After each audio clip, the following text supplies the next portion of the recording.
A few years ago, I remember climbing a mountain. My friend Tyrone Morales, he's known around these parts as the backcountry guide, and we found ourselves up at Cat Creek, atop a beautiful, beautiful waterfall.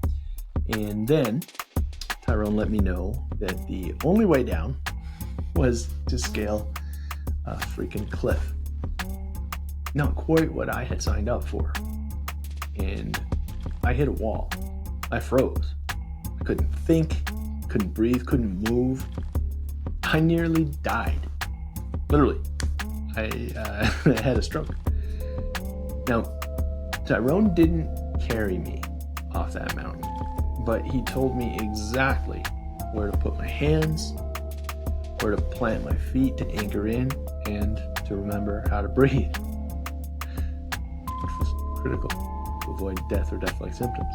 Now, without him, I would have stayed stuck and probably still been on the mountain right now. Now, you're here because you know that there's a mountain in front of you. You've done all the retreats. You've got your 500 hours in yoga. You've had your eat, pray, love moment. And you may have even done some ayahuasca trips, and still, something's stuck. No matter how many podcasts you binge, or how many coaches that you hire, or fortunately how many courses you don't finish, you're starting to realize that you can't shortcut your way up the mountain. Think of me as your Sherpa, here to guide you up that mountain. I'm not here to carry you. Let's get one thing for sure.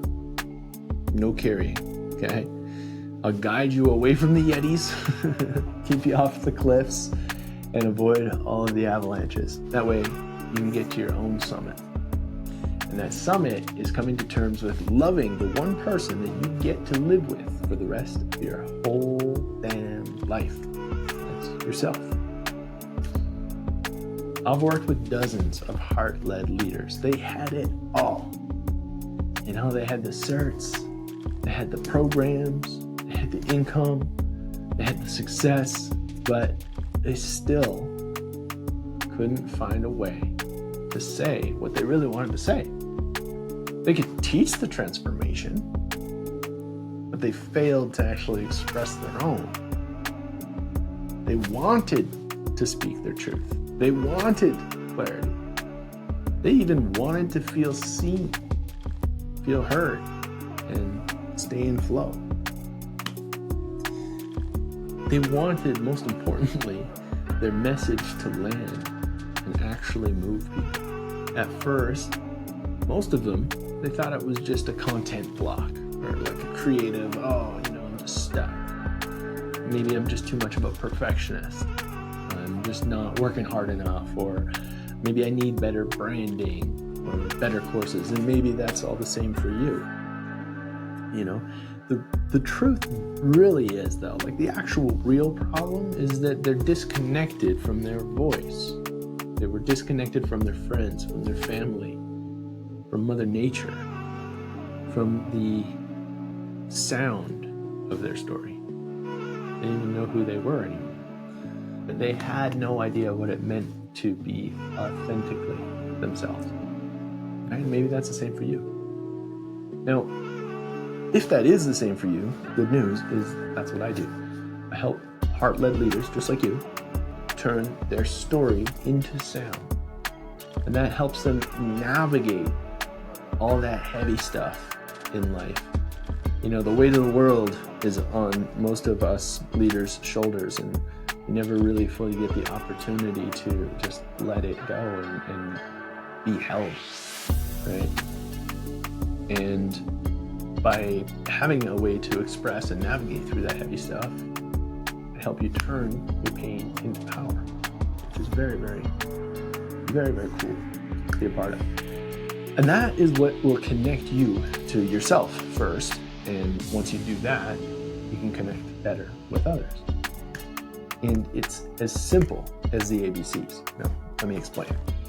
We've got the ABC method. Let me get the old chalkboard here. Okay. First up, let's see.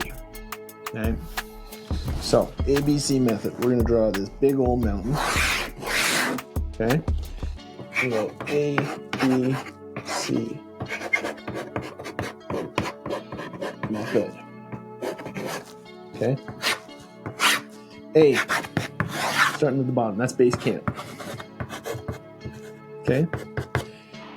What do we do down here? This is where, A, it stands for something. Awareness. Hard to adjust, pivot, address something if we're not even aware of it, right? So what we do when we first start working together is we address what's really going on. What are you really holding? What's unresolved? What's being unsaid? What are those stories that you're telling yourself? Where could you be more truthful to yourself? This is where we locate the real story, not the brand safe one, but the real one that's holding you back. Okay? Once we do that, it's simple. I say simple, not easy.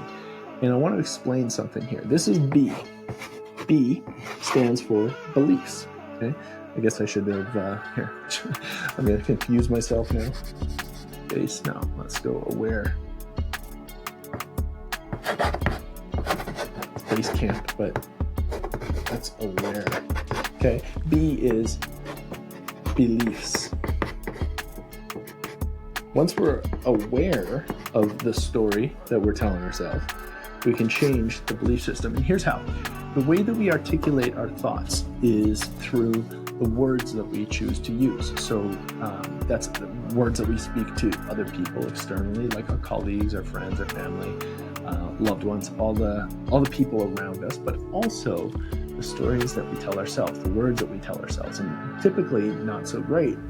Now, if you pile up all of those thoughts, okay, let's put down here, thoughts, they turn into what's known as, put them on a big stack of pancakes, those thoughts are now a belief system. That belief system is what actually carries out your outcome. So if you are in a position where you're unhappy, with most of you, I got to assume are, because you're staring at that mountain going like, why after all of these courses, why after all of these things, why after all of these things that I've done, no matter how much I do, I'm still stuck in the same place. Well, it's because your belief system is still the same. So you still believe that you're the person that you were before you went to the course. Okay, so if you want to fast track that, if you're unhappy about where your outcomes are, you first got to examine what belief system you are subscribed to. That's correct. Subscribed. It's like Amazon Prime. You can uncheck the box. And if you do that, the fastest way to do that is by examining the thoughts. I just broke chalk. The thoughts that you are using or thinking and expressing through words. So fastest way to change your outcome is change your words. If you want to change your words, you can change your entire life. That's how simple it is. I know it's simple, not easy, but you're halfway up the mountain with a belief system. This is where we confront all the voices in your head, the inner critic, your superhero, rock star, like get the voices, you get the angel on one side, the devil on the other. We start to rewrite the relationship that you have to yourself. And in doing so, we can rewrite your whole truth, the way that you live, the way that you show up in the world, just simply by examining those beliefs. Okay. Now, the last step to that is C, which stands for creation. We create. And just like any good 12-step program, the final key to mastery is by teaching. And creation is a form of teaching. You're teaching yourself, you're learning new skills, and you're expressing yourself in a totally different manner. And this is the summit of everybody's mountain. Okay, this is where we transmute all that we learned from the awareness to the belief system change, your entire story. We flip it on its head, and we create something beautiful out of that mess. Okay, this is a guaranteed, fully produced sonic piece of your own truth by the end of this. So you get to the top of the mountain, you get a song out of it, and that can stay with you. That can go out into the world. That can be something to empower or encourage somebody that you're working with, or somebody that you're leading, or somebody else that just needs to hear it. Okay, this is how your people, your world, get to know who you really are, and even more beyond that. This is how you get to realize who you really are. There's something powerful about hearing your own voice. And I specialize in the one universal language, music. So if we can put your story to song, holy guacamole, look out, right? Now, the coolest part is that after all of this, guess what? We're down here, we're looking at this mountain, and then we climb up, and then we get up to here, and then we get up here, and now we're at the top of the mountain, right? And check it out. There's more mountains. Oh my God. You thought it was, no, because now you got the lung capacity, you got the leg strength, you got the vision at the top of the mountain. Now you get to see all the other mountains out there, and they're way bigger, but you're way bigger too. Right? You're on a totally different level. So this can just recycle as soon as you see the next biggest mountain. Before you know it, you're climbing Kilimanjaro, you're climbing Everest. You're not sticking to the little trails. We're going to go up and tackle the biggest things because you've got that confidence. The trick is you don't need another course. You don't need another guru. You need more confidence. You need more trust in your own ability. You need to be able to voice what is really on your heart, on your mind, right? And we just get to go back to base camp on the next biggest mountain, which is super fun, super cool. Now, as promised, I'm going to leave you with a short little meditation here because before we wrap things up, I want you to get a feel for my vibe and how working together could look for you as I put this back. And first of all, I gotta say congrats because most people don't even get this far, right? You probably know some, and heck, maybe you were or still are some of those people because they don't know how to actually confront that mountain, right? They just stick in the grind. Regardless, this exercise that I'm about to share with you has saved me from making countless bad decisions. So I think that, worst case scenario, you leave here with that, okay? I first learned this from one of my mentors, Elliot Haraki, who noticed me flip-flopping all over the place and not being able to stick to my guns and make a decision. So this will help you with that as well. Super special little sonic meditation. Get a vibe from me, and we'll catch you in a few minutes. Okay? Let's take a deep breath.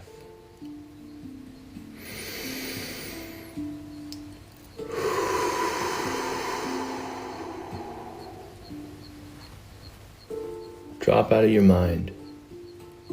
Drop into your body. There are two decision makers inside of you. I call them your co-CEOs. Your heart and your gut. Your heart is the visionary. It feels into what lights you up. It knows what you love, what you want out of life. I invite you to ask it now, is this something I truly desire?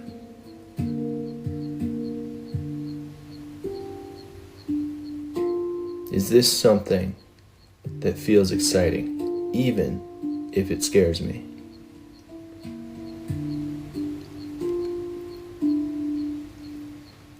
Let the answer come. You'll know.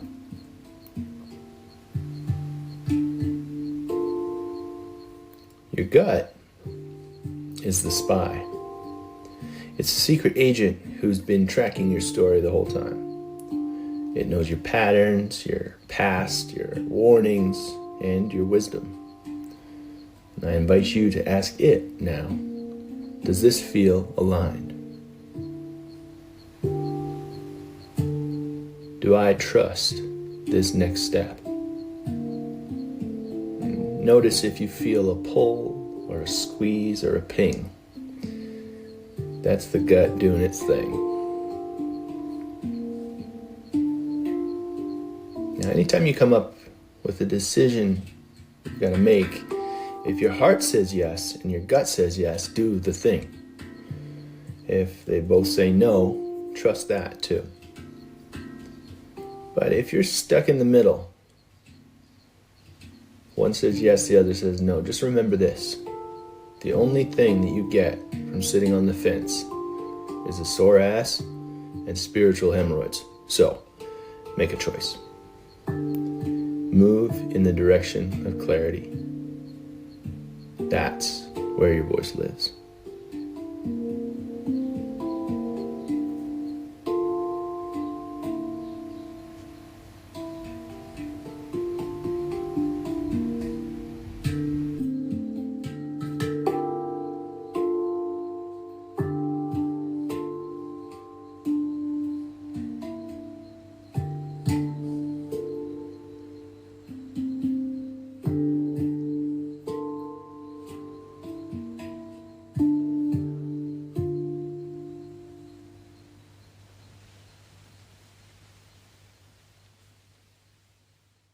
Okay, welcome back.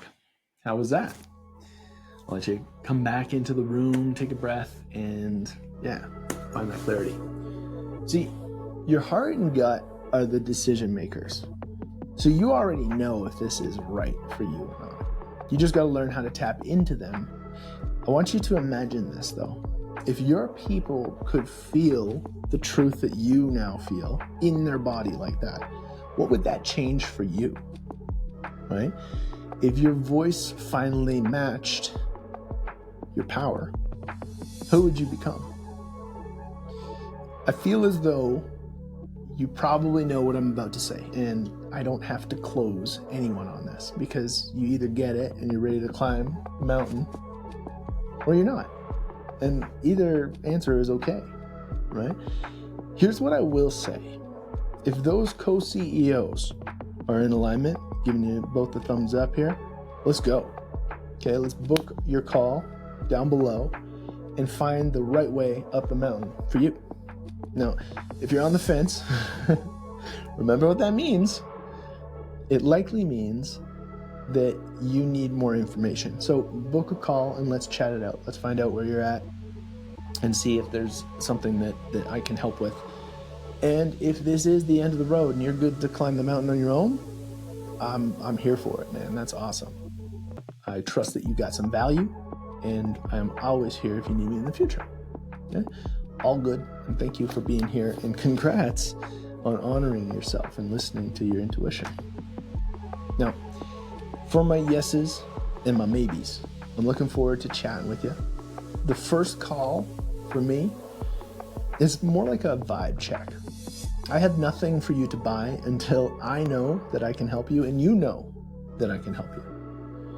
And we got to make sure we're a good fit first. Okay? If we both decide that I'm a good fit to help guide you up the mountain, I'll invite you to book another call, and that's where we can talk more shop. Cool? Cool. Find the link down below, and we'll talk to you then. Thank you so much for being here. Okay? I'm looking forward to meeting you. Stay sweet. Peace.